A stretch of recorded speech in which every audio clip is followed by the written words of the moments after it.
for Aunt Petunia. I remember when I was just a little kid, when thinking the world was a safe place is something that, well, we all did.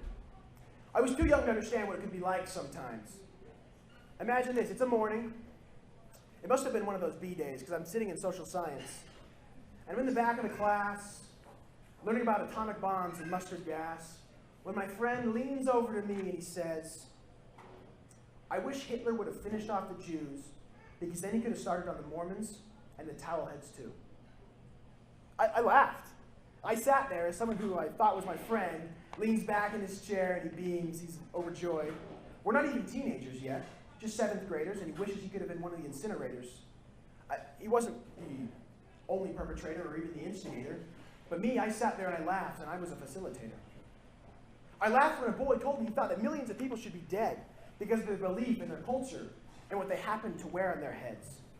I was 12 years old, what was I supposed to say? "No, that's not cool, man. You kind of sound like a Ku Klux Klan." But I didn't say anything. I just sat there, and I laughed.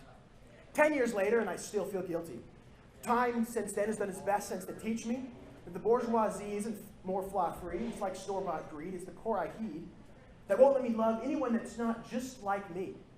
I'm not too young to get it now. I realize the audacity that we have in brutality and the capacity we have for depravity. And honestly, it's a travesty that we're all the tragedies and the casualties.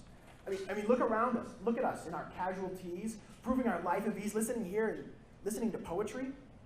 I know now why I laughed, but I still don't understand why he said that. Where does that hate come from someone so young? Was my friend born with an appetite for vengeance that destroyed all acceptance?